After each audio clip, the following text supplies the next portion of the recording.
Good evening, everybody. My name is Bob Summersgill. I'm the president of the board of the Robert F. Kennedy Children's Action Corps, and I am here to thank all of you for being here.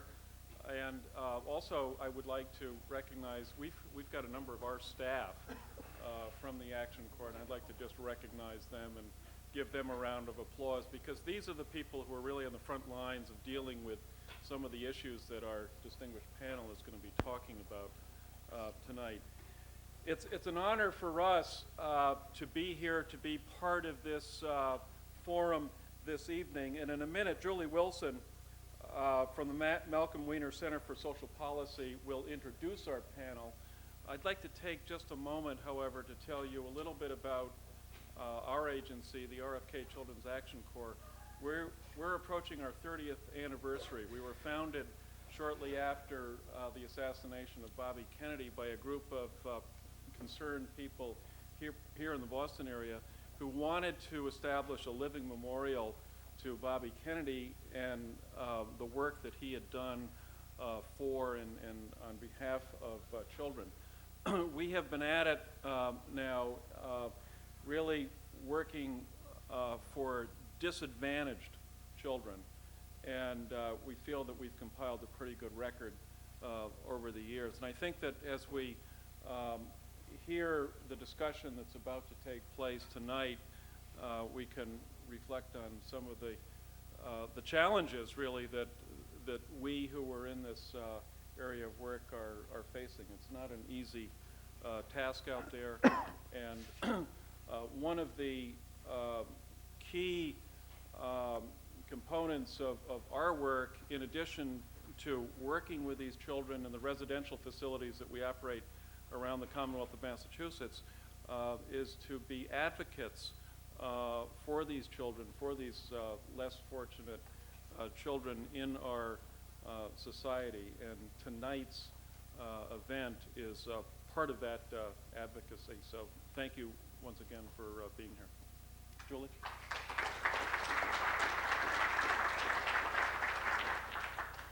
Thank you very much, and I too would like to welcome you to the ARCO Forum at the Kennedy School of Government, to an event that should be very exciting. This event is sponsored by the Weiner Center and by our Student Professional Interest Council, the Social Policy Professional Interest Council. I'd like to particularly welcome Donald Stern, if you could stand, who is the U.S. Attorney for Massachusetts. Thank you for being here. What I'm going to do is briefly introduce each of the panelists before we begin the discussion, and I want to emphasize each because these are very distinguished people and we could take up a lot of time talking about them, but we'd rather have more time talking about the issues. And then this group is going to, each person is going to present some ideas and spend a little bit of time discussing with one another, and then we will open it up to questions from you. So let me start with Shay Bilchik, who is an administrator in the Office of Juvenile Justice and Delinquency Prevention of the U.S. Department of Justice. He's held this position for 4 years. This is the agency that's responsible for leading the effort to address public safety issues of juvenile crime and youth victimization. Shay is a lawyer with extensive experience in public service as Associate Deputy Attorney General in the Department of Justice and as an Assistant State Attorney in Florida. Commissioner Paul Evans, Commissioner of the Boston Police Department. He has established the goal of fully implementing the philosophy of community or neighborhood policing in Boston, which means that he needs to be very involved in both organizational change in the department and the establishment of new relationships with individuals and organizations in the community. No small task in Boston. The commissioner has been a member of the police force for nearly 30 years. Penny Green, who is Director of Research at the Center for Health Communications at the Harvard School of Public Health. She's what I would refer to as a utility infield faculty member. Basically, you name it, she's taught it at some point at the School of Public Health. Her most recent work was the Harvard MetLife Survey of Youth Violence. Many of you may have seen this covered in the press, and she is going to talk about some of their findings tonight. And finally, David Lederman, who is Executive Director of the Child Welfare League of America, and he's held this position since 1994. This is the oldest and largest voluntary organization in the United States that's concerned with developing and improving services to abused, neglected, and deprived children. David began his career as a youth worker in Boston public housing. He became a state legislator and served as chief of staff for Governor Michael Dukakis, so he too has had a very long career in public service. What I'd like to do is start with Penny. And Penny, the question I'd like to ask you is the following. We've seen and heard about a number of very serious and very frightening events recently of children shooting their schoolmates, sort of mowing them down with weapons. Is there more violence among youth in our communities? Are some communities more violent than others? What do we know about these youth? Well, the study we conducted was conducted in the spring of 1997 and was followed, coincidentally, by a string of rural fatal shootings, 6 in particular, that got a lot of attention. So I think that as a result of those shootings where several students and teachers were killed and 50 more were injured, there was an appearance of it being a rural problem. Possibly before that, people thought it might be an urban or inner city problem. And our study found that the amount of youth violence in terms of fighting, and this was among 7th to 12th graders, was pretty much uniform across both urban, suburban, and rural areas, and also was the same among all ethnic groups. There was a slight difference in the two sexes. Boys were more likely to fight than girls, but not, it wasn't entirely boys. And it was about 1/3 of the students had been involved in fights in the previous year. That was just the previous year before we asked the question. And that was, here's the gender difference. About 43% of the boys had been involved in a fight and 21% of the girls. Now, my understanding is that youth homicide itself is down somewhat in the past few years, and perhaps Commissioner Evans can talk about that. But it's down for the past few years, but still higher than it used to be about 10 years ago. And we also found that of those who had not been in, actually in physical fights, almost all of them had witnessed physical fights within the past year as well. And there is an underlying inability to control anger as discussed and disclosed by these students. They agreed with statements like, when I'm really angry, there is no way I can control myself. Or if I'm challenged, I am going to fight. Percentages like 41% to 30% of the students agreed with those kinds of statements. Basically, an inability to control their anger, and the fights were most often provoked by a verbal, not another physical confrontation. And so I think in part what we might be seeing is that although that 1/3, that 33% seems to have been standard when we compare our results to what the Centers for Disease Control have found over the past several years, we may be seeing more serious outcomes from the fights, possibly because of the use of weapons, and possibly because the fighting itself is more severe with the anger level being more intense. Okay. So, so if I were to sort of briefly summarize, there really aren't differences in the level of anger and the propensity to respond in terms of fighting between urban, suburban, and rural youth. That's correct. Not in those sections, there were no differences. There were also no geographical sections, whether it was northwest, southeast, upper plains. It was relatively similar throughout the entire country. Okay. Shay, I want to turn to you because I think everyone's had some strong and almost visceral reactions to some of the events that we've seen. And very often what happens is the public policy response to this looks at some of the extreme events. Recently, there's been legislation drafted with harsher juvenile justice sanctions, housing youth offenders with adults, holding youth status offenders in adult facilities, and that sort of thing. Is there a sentiment that this is the direction we ought to be going, that it's more cost-effective, more productive? What's the thinking on this? I think the predominant thinking is still that if you're going to effectively take on the issue of juvenile crime and the increase in juvenile violence, you're going to do that by using a very balanced approach, not one extreme or another.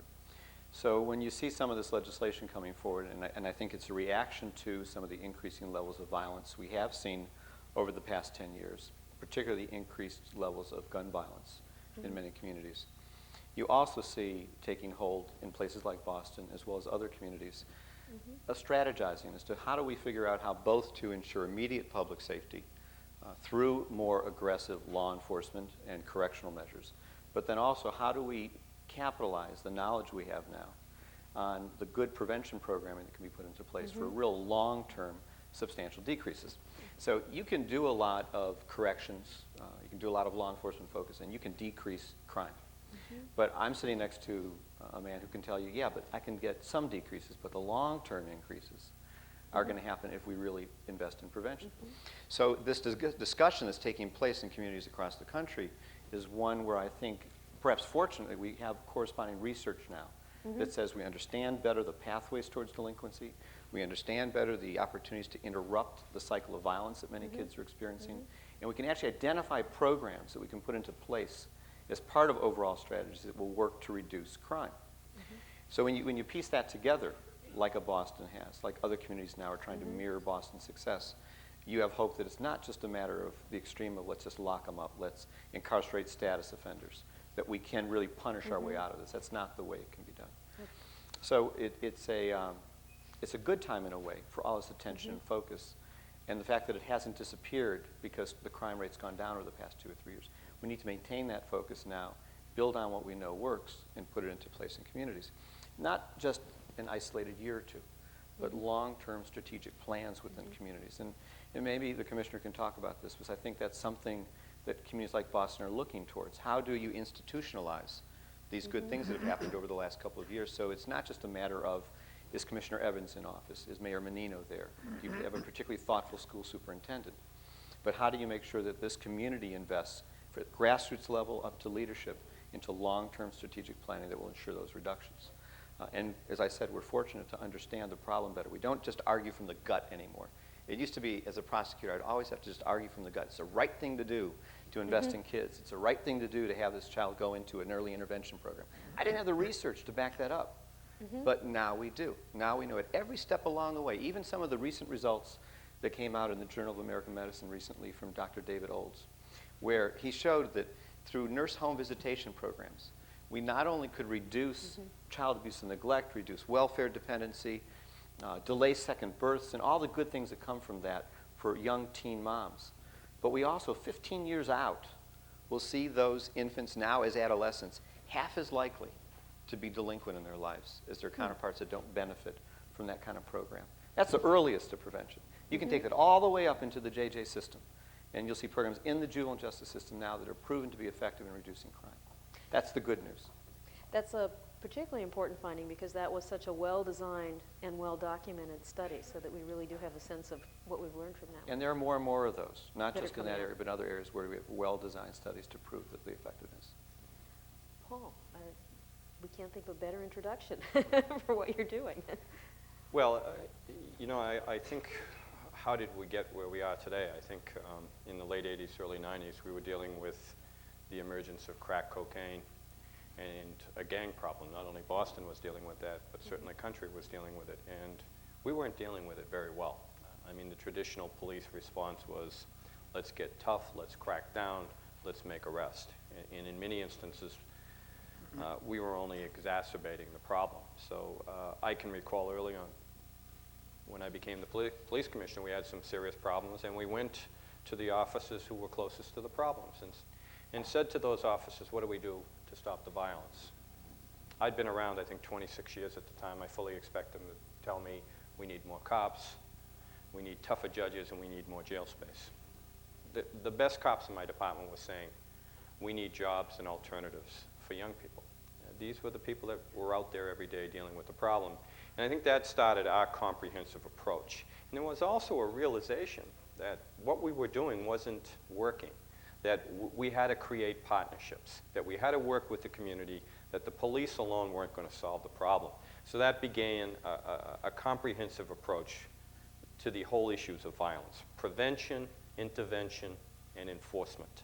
And I have to stress that all of those are equally important. If you don't have them all, I don't think you're going to be successful. When we talk prevention, in Boston, we're lucky we've got the U.S. Attorney, Don Stern, the AG, the DA, myself, we're all out there advocating for jobs for young people. Provide them with alternatives. And we work with the business community to provide alternatives and jobs for people. We work with the clergy. And trying to get as many partners who have a role to play is absolutely critical. And that's the prevention end. On the intervention end, we've had a model program called Operation Nightlight, where police and probation officers visit the homes of high-risk individuals, where we create, instead of curfews for everybody, we identify the kids who are in problems. We have time curfews for them, and we also have area curfews, which in essence takes them right out of the gangs. And finally, enforcement. I think you can't just talk prevention, you have to talk enforcement. And part of it becomes defining the problem. In Boston, with the help of the Kennedy School, we defined the problem. We looked at who was being killed and who was doing the killing in our city. Between 1990 and 1994, we lost 155 young people under the age of 21 were killed in this city. When we looked at those young people, better than 2/3 of them, 117 of them, had been arrested at least once. Of those arrested at least once, the average number of arrests for the young people were 9.7 times. They were no strangers to the criminal justice system. And when we arrested a killer, the average arrest for killers were 9.4 times. So we had a small, disproportionate amount of young people who were committing a disproportionate amount of the violent crime, and they were usually gang involved. So rather than just going out and stereotyping all the young people, we started a program really of focused intervention, police and probation working together, collectively the law enforcement community working together, making sure we were identifying the people who needed to be removed from the street. And a lot of people coming together, the partnerships, and the end result is, in the late 80s and early 90s, we had a lot of good kids who were carrying guns, and they were carrying guns only for sheer protection. So, what we've seen is a lessening, certainly, of the violence in our city. I think we've seen a 76% reduction in young people under the age of 24 who've been killed in the city, 2/3 fewer assaults with firearms than there were in our worst years of 1990. But I think it's a comprehensive approach. Everybody has a role to play in dealing with this. And, again, where do we go next? I think that's the challenge. Let me just follow up with one question. I was particularly intrigued with you saying that you don't have a curfew for all youth, but you identify certain youth, and they have a curfew. How do you identify those youth? I think that's a part of the partnership approach. I mean, a lot of times what we'll do is the police and probation officers will sit down together and look at what are their histories, the high risk that they pose to themselves and the community. One story, very quickly. One of our officers and probation officer goes up to a home. As they're going up, the probationer is scurrying in the back door. The mother meets them at the door. She's got an infant in her arms, and they check on the young person. He's fine. The mother walks the officers out to the door and says to them, "When did you start this program? This is absolutely terrific." Here's a young woman who's trying to keep her kid alive, in essence. He's 16 years old.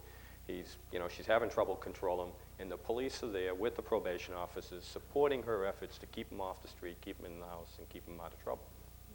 And so you get the positive response then from the community. David, Penny started out talking about the distribution of not just violence, but the distribution of anger, and the large number of youth who are angry, and I think in an earlier discussion you were saying who feel that no one has any interest in them and no one cares for them. Where did this anger come from, and what do we know about these children? Well, let me try to give it some context. I think there's no question that there are angry kids in Lincoln, Mass, and Newton, Mass, and Malden, and then Cambridge and Boston. But I don't think that the folks at the Walpole prison come from Lincoln, Newton, or some of the more affluent communities. I think you really have to look at I want to try to put three things together to give it some context. First, start with poverty as a factor, as I think a critical factor. We have the largest child poverty rate in the industrialized world. We're 21% child poverty rate. The National Incidence Study, which is the National Incidence Study of maltreatment in the United States, tells us that kids who grow up in families with incomes of under $15,000, as opposed to kids who grow up in families with incomes of over $30,000, are 22 times more likely to be maltreated. There's a 22 times ratio between poor kids and more affluent kids. Now let's give it context again. It's not to say that most poor families don't do a phenomenal job of raising their kids, because they do. Because many of us in this room grew up in poor families who did a great job of raising us. So most poor families struggle against the odds. But the odds are, and it gets to something Paul said, if you look at families growing up in areas where there's high poverty, and areas where there's lots of crime, lots of drugs, substandard housing, all of the things that are working against families and working against kids. What I was always amazed at when I worked in Orchard Park in a housing project was not the kids who didn't make it, but the kids who made it. Mm-hmm. You know, how do you beat the odds? How do you fight against everything that's working against you and succeed? You know, and there are reasons why. Sometimes it's a strong mom, a strong grandmother, a father, a teacher, a police officer, someone in the kid's life that really it becomes kind of a mentor or a support for the young person. But let me give you another statistic, and then I'll try to link these things. We do a lot of work around the country with public agencies, public child welfare agencies. We did a study in Sacramento. We looked at all the 9 to 12-year-old kids in Sacramento. There were over 1,000 kids, 9 to 12, in Sacramento that were in the child protection, that were known to the Child Protection Agency, that had been reported to the Child Protection Agency because of abuse and neglect. There were about 130 kids, 9 to 12, who were known to the Juvenile Justice Agency, who were known to the Juvenile Justice Program. Here's the crossover. Half of the 130 kids, 9 to 12, who were known to the juvenile justice system came from the kids who were in the child protection program. Huge crossover, 50% crossover. We were talking earlier that DYS right here in Massachusetts has looked at their population. 60% of the kids at the Department of Youth Services here in Massachusetts have come from the foster care system, right? So here's the point. If we know that these are the kids coming into the foster care system by virtue of abuse or neglect, that there's a 50% chance that if we don't do a great job with the kids in the foster care system, there's a 50% chance they're going to end up in the juvenile justice system, right? Then obviously we need to do a better job of prevention with the kids and it's abuse and neglect, and tie it to poverty. We know that there's a 22 times ratio, okay? So what does all of this say to us? I think what it says to us is that we really need to do what Paul said. We need to focus. We need to look at where are the neighborhoods. Let me give you another number. It's a staggering number. In Illinois, there are 50,000 kids in foster care. Jess McDonald, who runs the department, will tell us that they've identified 16 neighborhoods in Chicago where half the kids come from. Half the kids who are in the child welfare system in Illinois come from 16 neighborhoods in Chicago. So what are we doing here? This is nuts. We know what the causes are. We know where the kids are coming from. And fortunately, you're doing some things in Boston, which I think are phenomenal. We need to be doing that across the country. Shea has been promoting that across the country. He talked about prevention. We talk about prevention all the time. The RFK Action Corps is heavy into prevention. We need to focus and target our efforts and our money in those neighborhoods, in those communities where the kids are at the highest risk. We know where they are, and I think we could begin to really bring the numbers down dramatically. Well, this raises a question, well, it raises many questions, but let me put one on the table, and that is, despite the sort of calm, rational explanations given on this panel, there is a certain shrillness to the public debate about what to do with these youth, and I think a certain fear on the part of many of the people who are involved in this debate. How do we get this message out? How do we change the tone and the tenor of public discourse on this issue? I think one way, and I think we need more programs like the community policing program in Boston. We need more police chiefs, more local police officers, more judges, more people from law enforcement, more prosecutors, more state's attorneys, more people in the law enforcement end to be standing up and saying, look we don't want more cops. We don't want more money for jails. We don't want to lock more kids up. We want more money for prevention. And we want to focus and target our money. And I think people really do respect and listen to people in law enforcement. I think law enforcement folks carry a lot of weight in this country. And when they stand up and say, as Paul was saying, how it came from the bottom up. It was his officers that were saying, the kids need a job. We've got to get these kids jobs so that they will have something meaningful in their life. I think that means a whole lot more than a social worker standing up who's supposed to stand up and say, we should be spending more money on prevention. Yeah, I agree with David. I think the debate has shifted already. And you have an organization of police chiefs talking about prevention. The organization Fight Crime, Invest in Kids, a group of police chiefs, prosecutors, victims, who are collectively adding their voice to the debate, talking about the need for more prevention funding, not abandoning the need for immediate public safety to be ensured, but also the need to invest in prevention. So I think that's already happened, and the debate has shifted. State legislatures have changed their laws over the past 5 or 6 years. That's a done deal. Now the question is, how do you ensure within those new laws that you maintain some sense of individualized justice for kids, that we don't sweep kids out into the criminal justice system without looking at individual case circumstances and individual children's backgrounds, and then look at what kind of treatment plans can be put into place. Again, investing in programs that work not just for prevention, but also intervention. Just because a kid has entered the juvenile justice system doesn't mean they're lost. This is about a continuum. And the debate has shifted to the point where, as Paul indicated, prevention, intervention, and suppression. You need all of those things. And that's where we are in most communities in America today.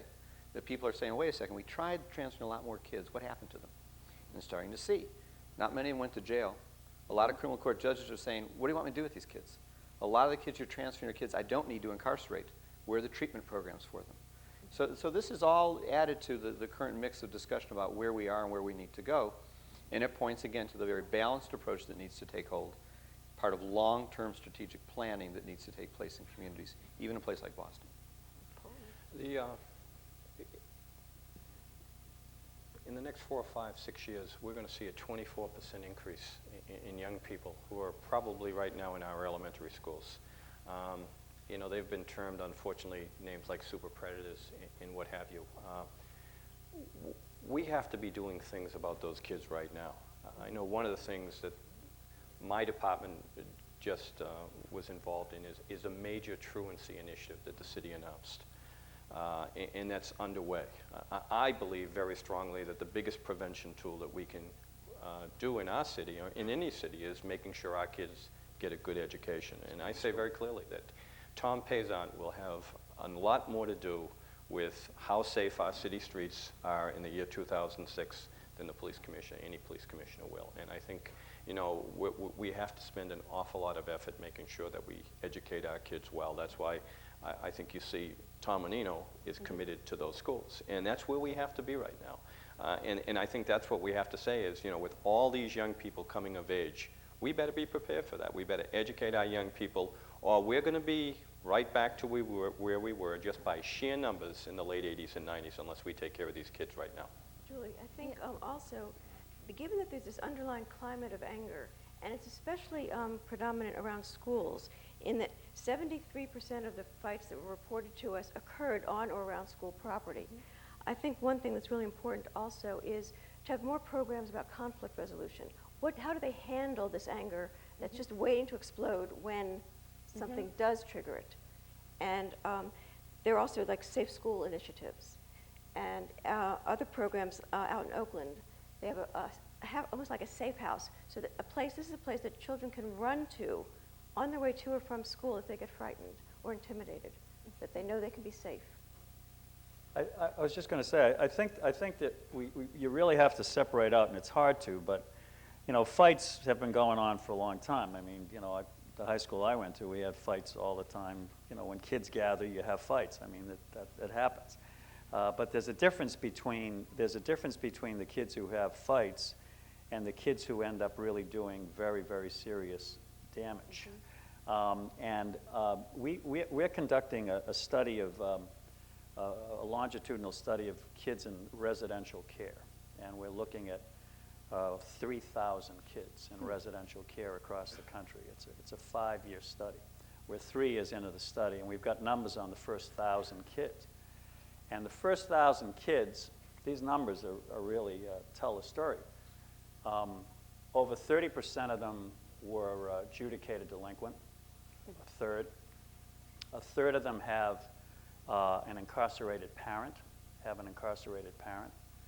60% of them, about 26% were sexually abused, and 34% were physically abused as kids. So when you talk about anger, when you talk about kids who have anger, when you talk about kids who will act out and do some of the ridiculous things and serious things that we've seen kids do in this country, in communities where everybody throws up their hands and says, what's going on here? This can't happen in our community. You will generally find abuse somewhere in the picture.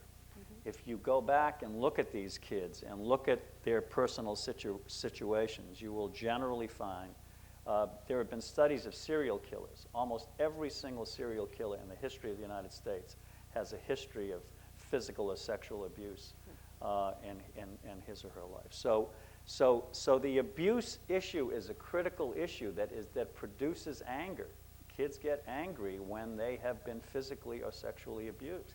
And they act out in ways that affect lots of other people. So again, it speaks to how good a job can we do with the kids that come to the RFK Action Center, how good a job can we do with kids that come to all of our other child welfare agencies, the kids in foster care, and then how good can we do with the kids at DYS that are in the JJ system, because I think Shay is absolutely right. We don't give up on kids just because they're under the jurisdiction of DYS. DYS is trying to get those kids back into the mainstream. We want those kids to succeed in life. But again, you know, we really need to look at the linkages, and really, again, it's a question of focusing and investing. And if you want to look at trends, and we think that the offending rates have gone up, look at the rates of abuse. And David, you know the figures better than I do, but I think from 80 to the present time, the rate of abuse and neglect, the numbers of abuse and neglected kids in this country has more than doubled. We haven't seen that in the offending category. So when you look at root causes and what we're doing to our kids and where they end up. And the other factor I'd add is the gun factor. You know, when you look at the charts on juvenile homicides, if you took away the gun element, it's a flat line in most communities. The entire increase we've seen since the mid-'80s has been attributable to the presence of guns. You've got kids who don't have the conflict resolution skills, who are acting out a certain amount of rage, and then give them a gun to do that, you will have a lethal combination. So that access and carriage and then the decisions to use those guns is critical, and it starts very early, as David's indicating. And one other factor, Julie, that I think is we need to put on the table for discussion is the drug factor. The drug factor is huge in our world. We see in jurisdictions across the United States, depending on the jurisdiction, anywhere between 40 and 80% of the kids coming into foster care have a drug problem somewhere in the picture. It's a mom, it's themselves, it's a boyfriend, it's a relative, it's someone in the picture that has a drug-related problem, and that is driving our system. And that, again, speaks to the need for drug treatment services. It speaks to the need to try to figure out how we can move people away from drugs and away from the use of drugs. It's interesting talking about the use of drugs and alcohol, because the students reported that for the most recent fight within the past year, only 5% of the students said that it had to do with someone's use of illegal substances or alcohol, which is illegal for those age children, and only 3% involved an argument about them. But you're talking about a wider environment. Wider environment, That in absolutely. terms of other family members, role models, et cetera. Exactly. I want to ask Paul to tell us about youth and guns in Boston, but before he starts, after this, we're going to open it up to questions. And we have 2 microphones here. If you just line up behind the microphone, we'll alternate from microphone to microphone and ask you to briefly state your name and affiliation and to ask a question, a short question, rather than give an answer. Okay? Paul, 'cause Boston has worked very hard at getting guns out of the hands of youth. Yeah, one of the real problems when I became the commissioner, you'd go out to a community and they'd say, you know, you people are real good at locking up young people carrying guns, but why don't you get the people that are supplying the guns to the young people? And one of the things that we did is, since 1991, we have traced every firearm that we have recovered in the city. And with the help of the U.S. Attorney, we made, I think, probably close to 10 trafficking cases where we actually go after the people who supply guns to the young people in the neighborhood. I think that sent a message. Some stiff sentences sent a message. And we also actually, again, it's about defining a problem.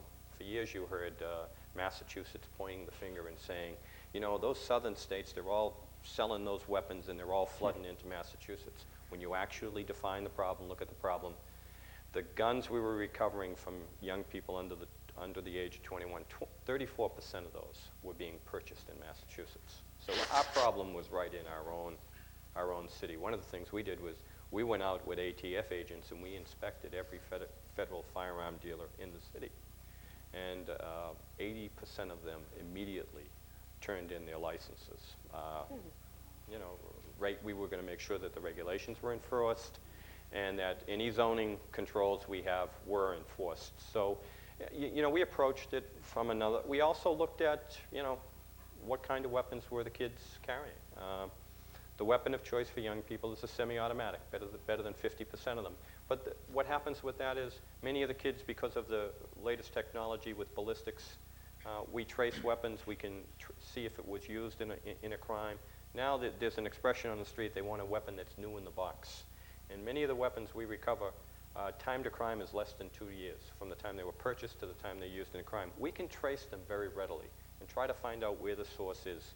And not only deal with the person who's carrying the weapon, but also go to the source of the weapon. And to a certain extent, you know, I think that's been successful, but I think the latest initiative that the Massachusetts legislature just really, I think, passed a comprehensive gun control bill, which I think is probably one of the best in the country. I think that certainly is going to go a long way to helping us in preventing gun violence, particularly the accidental things. I mean, we're doing a little bit better, I think, on identifying the kids that are carrying the guns. One of the things that we do now is when we have kids shooting at each other, in the old days it used to be, okay, flood the area with cops.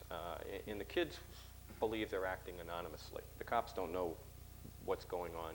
Now, we bring all the kids in, and we can do that because they're usually on probation, parole, or subject to DYS, and we clearly tell them, we know what's going on.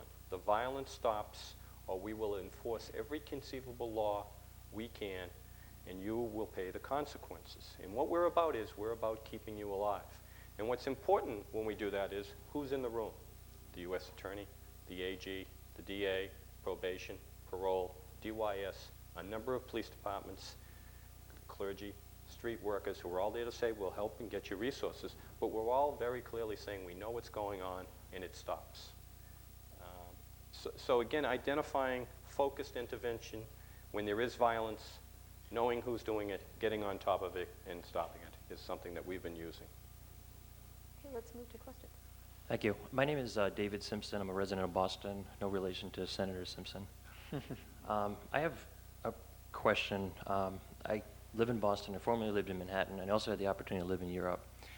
Does anyone here, could you comment on the gun control over in Britain? My understanding is that they basically don't have guns in their society, and they have very few people, children, killed throughout the year due to gun violence.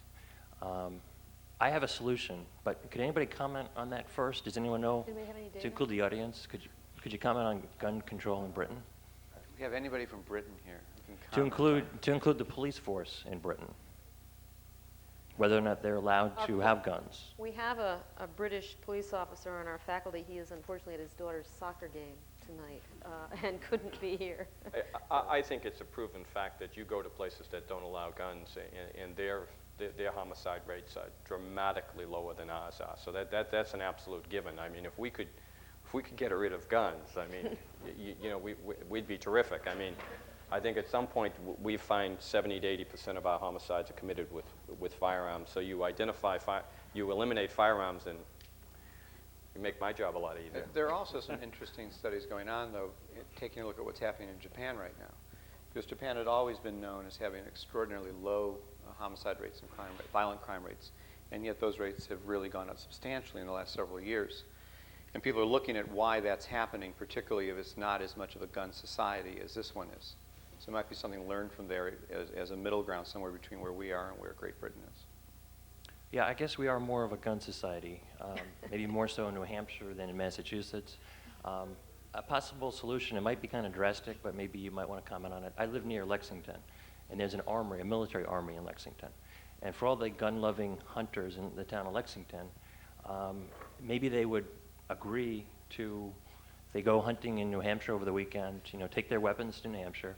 When they come back with their deer or elk, whatever they kill down there, turn their weapons into the armory in Lexington and let a military or government person or a police person control that weapon during the week while me, myself, and everyone else from Lexington works in Boston for the whole week. If I have any protection problems, if I come across someone in Boston and I'm fearful of that person, he or she, what I can do is go to the commissioner, or I can go to the police officer that's standing behind me, and I can get assistance. I can get law enforcement assistance from the police officer, rather than me take it into my hands, take a gun into my hands. Okay, does anybody want to? Well, I think hopefully the new law that has been passed, one of the problems, you take it to your home, a lot of weapons are supposedly stolen out of homes, or children get a hold of them and they have the accidents. One of the things the new law does, it requires weapons to be stored safely. Hopefully it also outlaws Saturday night specials, junk weapons, if you will. I mean, the law, I think, is comprehensive. It deals with some of the issues you talked about. I'm not so sure if putting it in an armory in Lexington, if you store it appropriately, lock it so it can't be stolen or used by a child, I think that would deal somewhat with the problem. Thank you. My question is, I guess, primarily to the police commissioner, but I'm a trauma surgeon, and when you talk about the intervention, particularly around the area of guns, I see people in the emergency rooms, in the operating rooms, particularly adolescents, and I think that's a critical time for intervention, because a lot of the youth that come in, that's when they're the most angry, especially if they don't have a critical injury that requires them to stay in the hospital overnight or whatever. They're ready to go right back out and retaliate. And I was wondering to what extent healthcare providers or making use of emergency room services or those other hospital-based services in collaboration with what the police are doing is being put in place for violence prevention and injury prevention. We've done a few programs, child witness to violence programs. I'm not so certain that they specifically deal with the actual victims of a violent act. Obviously, we try to get them to cooperate and go into the criminal justice system. I mean, one of the programs that we've looked at is the Cops and Docs program, having police officers and physicians going into school and just explaining what happens when you get shot in certain places to young people in that. It's been successful in other communities. We've looked at it. But the child witness to violence, feeling it's a cycle of violence, trying to go in and deal with very young people who have witnessed violence, whether it's domestic violence or acts of violence. We're trying to train our officers to identify these very young kids and deal with them. And we're also looking at the Docs and Cops program. Let me, if I can add to that too, because I think this is something that just isn't peculiar to Boston. There are many communities right now that are looking at this issue of exposure to violence and what to do at the point of crisis, as well as more long-term provision of services for those children exposed to violence. And some of the common denominators there are community policing, because that is a first responder opportunity, as well as a hospital setting, and how to connect those people to mental health providers that can immediately or, again, long-term intervene with those children to interrupt that cycle of violence or the odds of immediate retaliation. And that is happening all over the country. And the good news in terms of that changing legislative environment I talked about was that Congress did authorize and appropriate $10 million for our office to fund around the country for specifically this issue, how to work with children who are exposed to violence. And that is something that we will move forward on this year. But can I just follow, because it sounds like you're saying something in addition to this, which is that youth who have been involved in some of these situations who are not critically enough injured to have to stay in the hospital leave, but are very angry. And it sounds like you're saying this is a point when someone could intervene, but is anybody looking? Is that a fair? Right, right. And I'm actually from Oakland, California, and I know we do have several programs there. One program is Teens on Target, where we actually use other youth who have been victims of violence to communicate to these youth right at the point when they're in this volatile situation, and also while they're hospitalized, because they are disassociated from the violent surroundings for the time being. And another program we utilize, and we try to get other healthcare providers involved in, is tattoo removal for kids who were formerly in gangs. Once they've made the decision to dissociate from the gang, we, as providers, will kind of help them in terms of using lasers to take off their tattoos, and they get mentoring, and they do community service in exchange for this service. Great program. It does. And Paul, this sounds like what you were saying earlier. You need to reach out and cooperate and form networks with as many different organizations, professions, and people as possible, because it is a complex. One of the things we try to do is, when we have a problem, somebody gets shot like that, is who do we reach out to? In the old days, it used to be just, this is a police problem. We'll reach out to clergy, street workers. Who can we get to go and talk to the young people and see if we can reach them and get them the resources they need, counseling, what have you. Thank you. Yes. Hi. You mentioned one of the problems in our communities is that children and adults, I assume also, don't have many skills in conflict resolution. And I wondered if you could comment on programs in place, programs you've seen that have been successful in cultivating that, and any other comments you have on that, conflict resolution in communities. Well, there are programs going on. I'm not sure. Some of these are very new programs right now in conflict resolution. There are also more programs going on now to support mentoring, so that a lot of these young people feel that nobody cares about me. And it doesn't matter whether they're from an intact home or one parent or no parent home. If there's some person, some adult who cares. So a mentor can both provide skills, but also can provide the caring environment. And this would be a separate program in addition to the conflict resolution, or could be in conjunction with it. If I can add to that, because there are school-based curriculum being used around the country right now. I think one of the more well-known ones is the Resolving Conflict Creatively program that started up in New York, that's being replicated around the country. And some of the keys to that instruction is that it's not a one-shot deal. It's not like you have 9 sessions and then you're good to go for the rest of your life. It's predicated on the approach of utilizing it in elementary school, and then going into middle school with a whole different set of issues you're dealing with, looking at the whole tolerance issue, you know, as you're meeting different kinds of kids as you move out of your elementary school into middle school and out into high school, and to use a very interactive mode of training on conflict resolution. It's not this didactic instructional style, but getting the kids out there role-playing and working the issues. It is showing some initial indications of success in changing children's behavior, teachers reporting less aggressive behavior in the classroom, in the school setting. And what's most promising about this is the more creative curriculum don't stop in the school. They figure out adjunct parts of it that can go into the parents, back to the home, community centers. And the most creative ones are also incorporating this kind of curriculum in juvenile justice institutions. So when you looked at some of the things in jobs, as mentioned before, you train kids in juvenile justice institutions with job skills, vocational skills. You get them a job, but you don't teach them the life skills or the conflict resolution skills. So they go on job, they get the job site, they show for work, and then there's the first conflict, and they punch their boss out. It's not the way to keep a job. So there's a lot of training that needs to go on beyond that, and it's actually some of the stuff right now that our office is doing here in the city of Boston in partnership and working with Don Stern on working on job training and job placement through Boys and Girls Clubs. This is very consistent with a study recently released by the Urban Institute in which they interviewed employers in the low-wage labor market who said what they were looking for most were these soft skills as opposed to the hard skills, knowing how to behave on the job and how to handle these situations. Yes? Yes, my question is posed to the commissioner. I recently worked with Dr. Deborah Prothrow-Stiff, who's over to the Harvard School of Public Health and also has pioneered a lot of the efforts that are going on to reduce or to introduce youth violence prevention. And she has talked about, it's been over 15 years for her before the window of the 2-year period that was referred to by the president as the Boston model surfaced.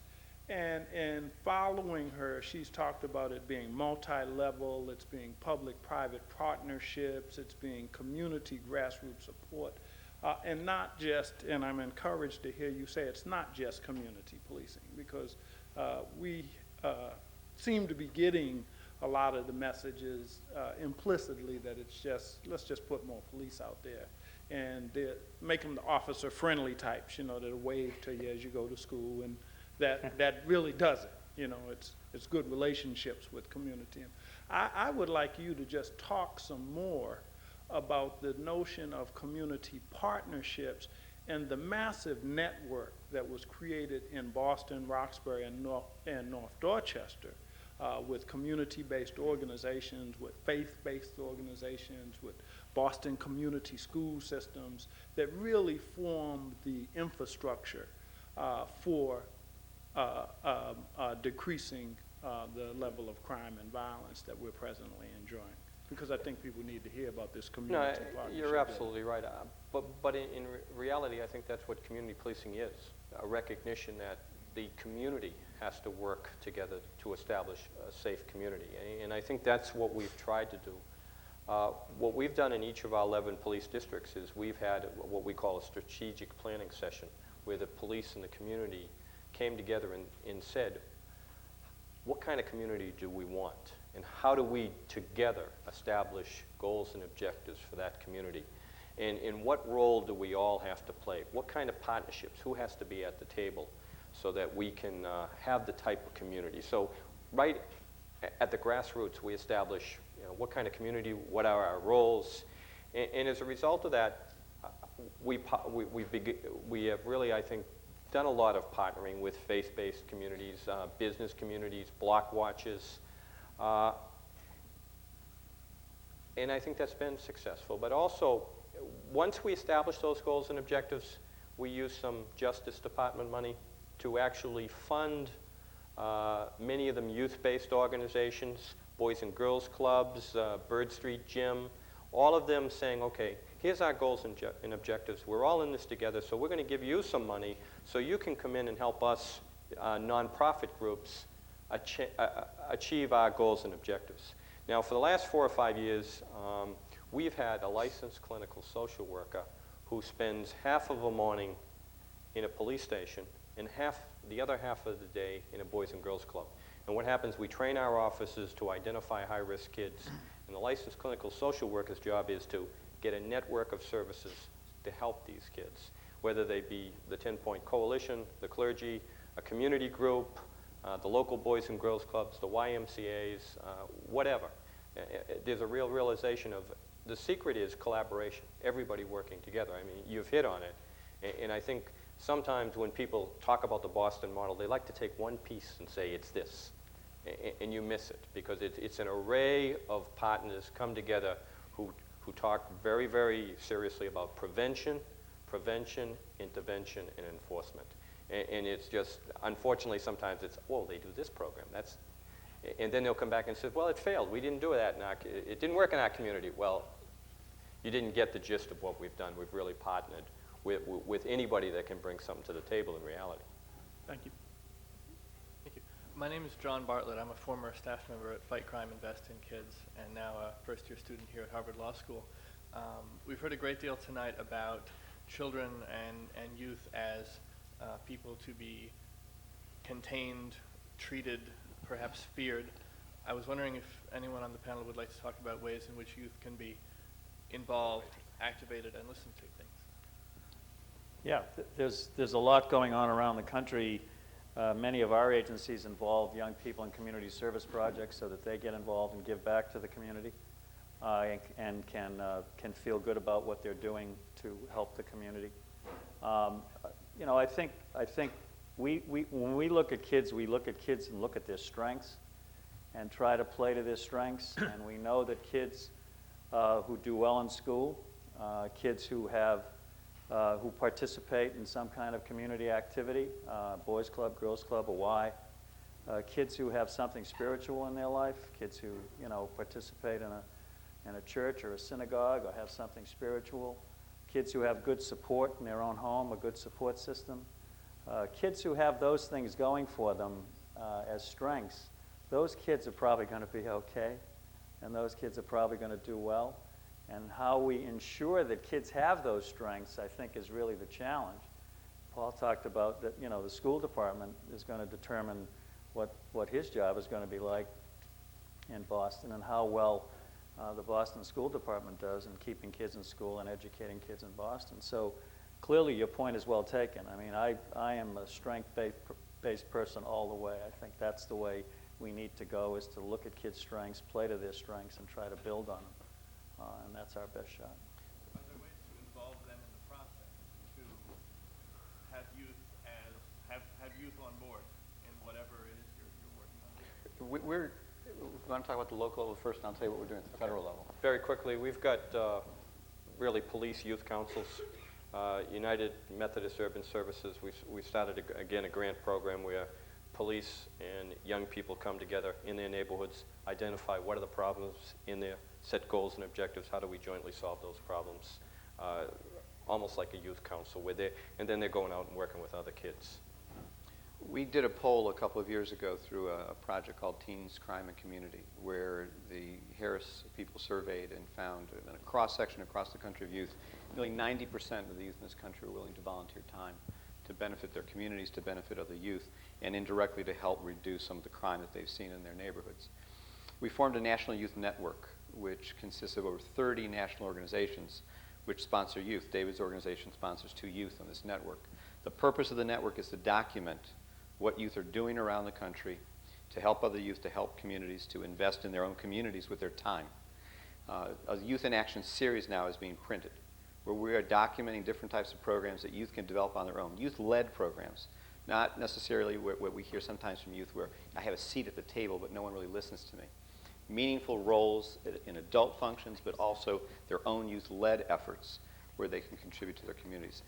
40,000 documents for each one of those examples goes out across the country to youth organizations, affiliated and unaffiliated youth, who can get these things started in their own communities. So this is catching on, and we're listening to youth when they say they want to get involved and trying to provide them a meaningful opportunity to do that. Yeah, we actually stumbled across this, how useful and beneficial in both directions. When we were doing focus groups in advance of writing the questionnaire for our survey, we had some focus groups of young adults come in and help us go over the questionnaires. And then we invited, as a result of their input, we revised the questionnaire. Then a few days later, we had another group come back with the same youth counselor escorting them. And when he sat down and saw the new questionnaire, he said, "You really listened to what we said." And I said, "Well, of course, that's why you were there." And he said, "We didn't really think you were going to pay attention to it." And I said, "Well, we really did, and we really meant it, and we're going to do it again. And please tell that first group about that." And the third group that we invited in for yet another round of feedback was a much larger group. And they were very enthusiastic and gave us some very good insight about, well, you're not asking about this, or this is really confusing. And so the questionnaire itself became better, and we learned about other areas that we should inquire about, because we did take advantage of their skills, and they were very useful to us, and they benefited as well as we did. But it was a sort of, we didn't know you were really listening to what we were saying. Okay, I guess we're over here now, sorry. My name is John Zeiler, and I'm a graduate of the mid-career program here last year. And my question is, what is the level of commitment of our institution, of Harvard University, to these issues, to the issues of youth in the inner city? There appear to me to be wonderful resources, but they're in disparate places. And is there, in fact, some ombudsman-like organization within the institution that is doing that kind of work? There's Phillips Brooks House, which organizes a lot of programs for Harvard students who are involved in volunteer service in the community, and many of these projects are with individual youth. Here at the Kennedy School, through our Office of Public Service, we have a number of programs, tutoring at Graham and Park School and other schools in Cambridge. I don't know, maybe some students have a better idea of some of the My question programs. was on a top-level policy basis where you're bringing together people from the Ed School, from Kennedy, from Public Health, to look at these issues. I mean, we are the most powerful university Right. In the world. Are we In fulfilling terms our of obligation? the research? Yeah. Well, Research on policy, are we fulfilling our obligation?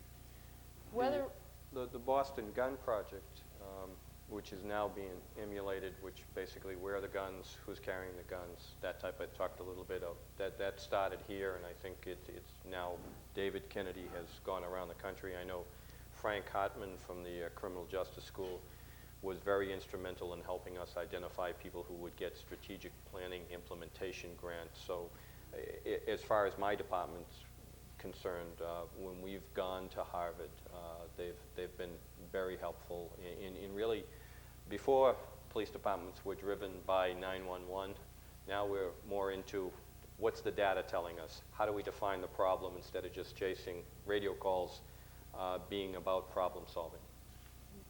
and I think there are Ron Ferguson's work with youth and the Youth Build program and the Harvard Project on Schooling and Children. So I think there's an increasing amount of work. Those of us who are researchers would argue that we could, of course, always do more research. And I think we can all argue that we could always do more. But I think it's moving in the right direction. Julie? Yeah. You've got a... Oh, I'm sorry. You see My the name's mic up Peter there. McEwen. I'm actually a graduate of the Kennedy School and currently at the School of Public Health. And I very much enjoyed the comments of the panel. And perhaps one of the areas that we haven't covered is the role of the media. But I'm not talking just in terms of video and films, but even the news these days seems to be becoming more violent. And I wonder what your thoughts are about desensitization and what role that has. And the second comment I should make is the last question, actually John Zeiler has started an interesting drama and role-playing program, pilot program at West Roxbury to allow the kids to help work through violence. So, you know, maybe there's this dual side of drama and role-playing, but I'd certainly like to hear the comments of the panel about films and TV and the violence and that, and are we becoming desensitized? Yeah, this survey is part of a larger project called the Squash It campaign, which is done by the same group that brought Designated Driver from Scandinavia to the United States. And that was done, and we're now going to be doing it with youth violence prevention. That was done by working with Hollywood so that they would promote a new social norm. Nobody wants to be a drunk driver and kill people or maim people.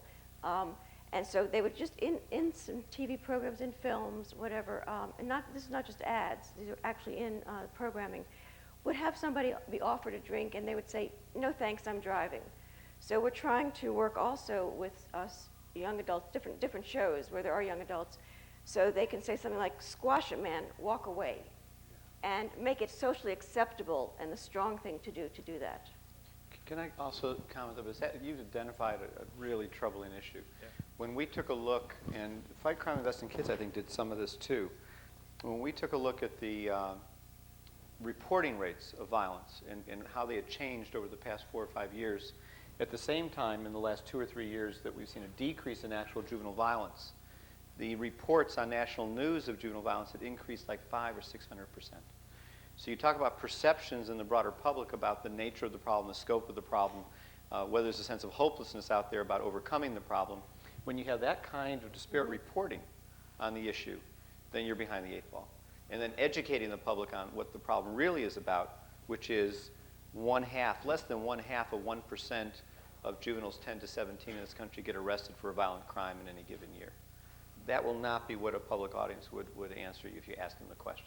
They say 20, 30, 40%. But that's the bottom line number. So we started working with the media. The Attorney General has recently spoken to the Broadcasters Association of America about this issue at a national gathering to try to create a better balance and also at least a counter message about what the real numbers are and the real scope of the problem is. Same goes for the print media as well as the TV and radio media. Does anybody else want to comment on that? But you raise a very important point, which goes back to our earlier question of how do we influence the public discourse on this topic. The media is certainly an important voice in that. Yes? Yeah, my name's Larry Hampton. I've been working at the Robert F. Kennedy School for 11 years. One thing I was just thinking over here about what's been happening for the last 11 years is the age difference between the parent and the child. I think what's the problem is basically there's no parenting skills. And I want to know if there's any statistics on that, the age difference, because I see it's a common thing for the last 11 years. You mean more younger parents? Yeah, younger parents, kids having kids, more say, you know, the parenting. Because I see a difference between how I'm raising my kids and how when I'm in a meeting with another parent, a team meeting, it's just, you know, they just don't have a clue about how to raise kids. And I can see it's a theme that's been happening for the last, you know, since I've been involved with DYS. And then we're sending the kid right back into the home. And the same thing is, it's like a cycle. And what are the ages of the kids that you're working with? I say 14 to 21 if they're getting extended to 21. But that's what I was thinking about while I was sitting over here. Unfortunately, kids don't come with instructions. So, and most parents parent the way they were parented. Most of us parent the way we were parented. But is there any stats on that? Go ahead. I don't know about stats on parenting, but given the demographics. I'm talking about the age difference. The age difference, yes. Yeah. Given the demographics, the baby boom that occurred between 1945 and about 1960 meant that we had large numbers of young adults and a high percentage of the women who are of childbearing age were younger. And so we saw throughout the late 60s and the 70s, even though the teen birth rate may not have changed very much, a much higher percentage of the women who were of childbearing age were teenagers, and a much higher percentage of the children born were born to teenagers. And so we saw the effects of some of that in the 1980s and the 1990s, a much higher percentage of youth and older youth than in previous years were children whose mothers had started parenting when they were adolescents. And that sort of is a sort of macro demographic trend. How that relates specifically to parenting skills, I mean, we can all speculate, but I don't know of any real data on that. Do you? No, I don't know of any data, but we are running a national positive parenting program where we're trying to reach as many parents as we can through daycare centers. And we have a very excellent the Prudential Foundation has put $1 million on the table to fund this, and we're trying to hit every major city in the country and try to train as many teachers in daycare centers, people working with foster parents, any kind of person who parents, so that they can learn great parenting skills and become a great parent. Because your point is really well taken. Parents are the most important people in kids' lives, and if we don't do a good job as parents, the kids are not going to turn out real well. You raise another interesting point, because the teen birth rate now is about as low as we've seen it in quite some time, and the percentage of all people in the population who are teenagers is also low, which suggests that 15 to 20 years from now, we will have fewer youth out there who are the children of women who started bearing children in their teens. And it will be interesting to watch that. Hi. My question focuses on the identity of the Boston police officer in the 1990s, and as we move on to the turn of the century. We hear a lot about community policing, and at the same time, we've got more or less urban and some suburban youth who are fighting, killing, dealing It's a tough time to be a police officer. It's a tough time to be a young person growing up in a city like Boston. We've seen in the past few years negative press on cops, corrupt cops, cops beating up other cops and not confessing to it. How do we expect to train our police officers to work with often violent youth who regard police officers in Boston as a threat to their very existence and their identity? This clash here is something that I think is going to become more and more important, and the concept of community policing I think is vital to life in the inner city. And how are these police officers going to instigate a kind of trust with urban youth who look at them as the enemy? Well, I think we've tried to deal with that in the last few years.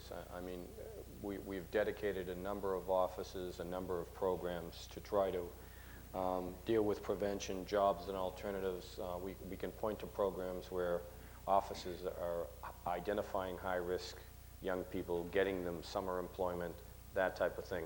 So I think that's a step in the right direction. But as I indicated earlier, a small disproportionate number of young people commit violence. We also have a small number of officers who cause problems. And we have to, and are doing a much better job of identifying those officers, putting them in what we call an early intervention system, which I don't think existed in the late 80s and early 90s. Now we identify them, we counsel them, and make sure that, in fact, that is not acceptable behavior. I think, again, community policing is built on trust, and that trust has to be there. And one of the things that we've seen is that as crime has gone down in Boston, the complaints against our officers, though we have 300 more, have also gone down. So, we've tried to do a better job of identifying our problem officers. We have a long way to go, certainly, because that trust factor is absolutely critically important to whether we continue to be able to deal with our young people. We have time for the last two questions if they're quick. Okay? Great. My name is Marshall Fordyce. I work with the Department of Social Medicine at the med school. We also support one of the community-based groups that's funded by the SPIG program, Strategic Planning and Implementation Grants through the Boston Police. What I've heard tonight is that the group of people that were focused on in the late 80s and early 90s were a small percentage of the population of youth, a percentage that were poor. Something that hasn't been mentioned is that they're black and Hispanic, that this group, it's kind of hard to define, as I've heard also, whether they're good kids or bad kids, whether they're carrying guns to protect themselves or carrying guns because they're gang affiliated. How do you draw the line? And one of the questions was who makes that decision? It seems to me that a large focus. Quick, so we can. Okay, yeah, sorry. It seems to me that a large focus of what interventions should happen is they should be community-based. Many programs can focus on different parts of the problem, but what is the Boston Police Department's plan in increasing that kind of support through the SPIG program or through more programs like that? Well, again, it's focusing on the whole issue of prevention and getting the necessary resources. And again, we can't have enough partners. We've really tried to partner with an awful lot of nonprofits, work with probation officers, work with the clergy. So you're going to see that continue. We continue to focus on the education issue. So I think that's where we're going, creating more and more partnerships and realizing that we're not the solution. I mean, some of the good news we talk about is some of the grant money may run out. Recently we had, for instance, Channel 7 or the Anson Brothers picked up the cost of the licensed clinical social worker program. So we've got to convince people that, if we're going to be successful, we've got to keep these partnerships going with these nonprofits, and we've got to be about, somebody's got to pick up the cost someplace. And I think law enforcement has a unique ability right now to make that type of pitch, because we couldn't have made that in the late 80s and 90s when our cities were almost becoming unlivable. Now, with the crime rate in our city being, I think, at a 36-year low, we can go out and say, hey, look, if we want the success to continue, we've got to talk about jobs and alternatives. We have to talk about bringing in nonprofits and resources to identify high-risk kids and get them the necessary resources. Hi, my name is James Michael Long.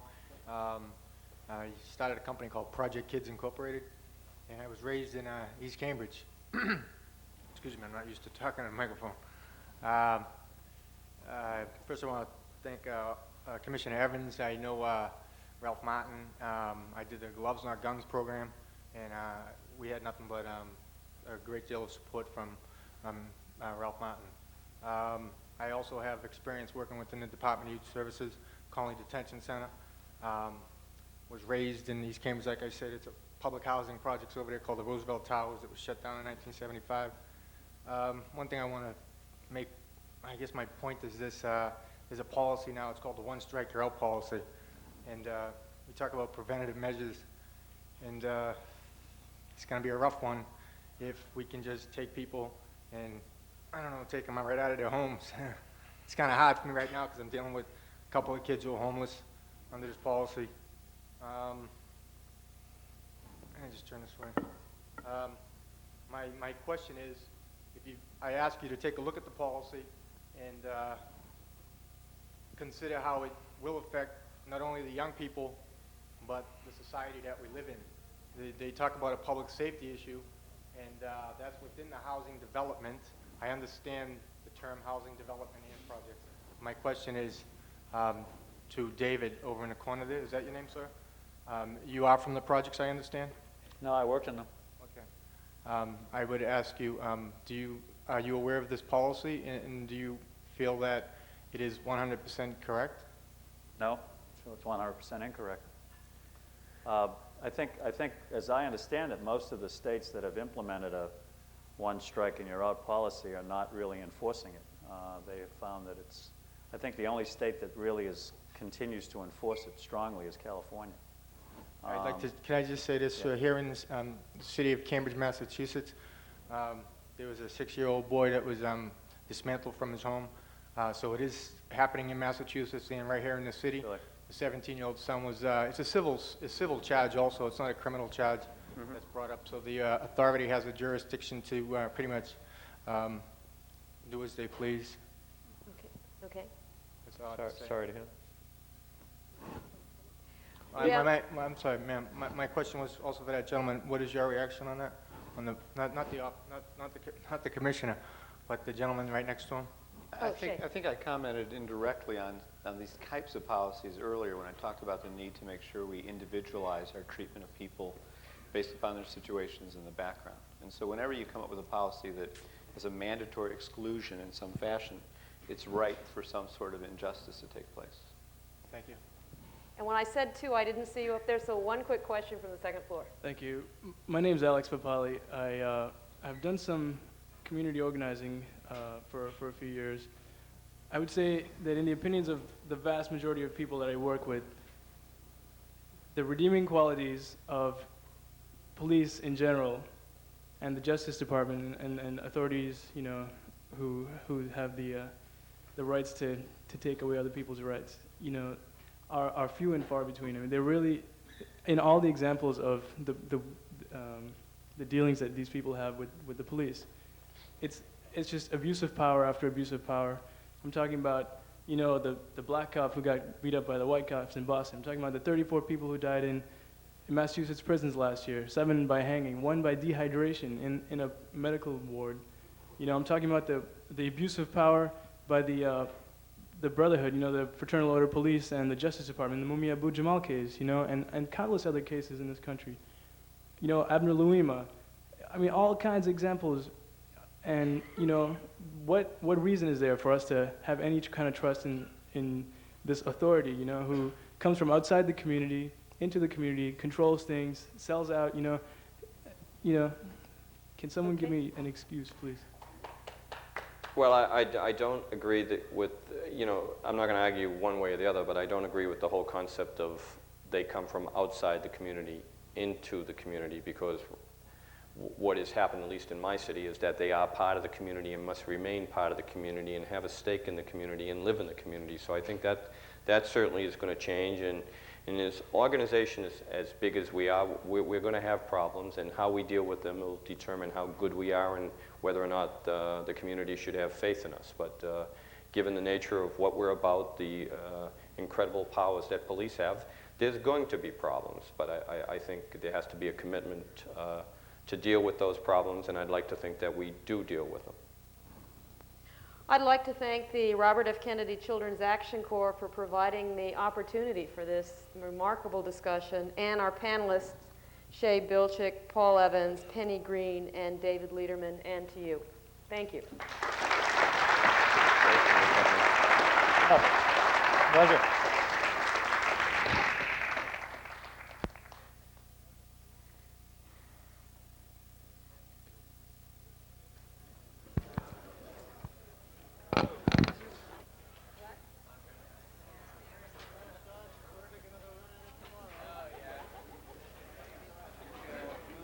Maybe say a little novena or something. Yes, that's what I said to Bob.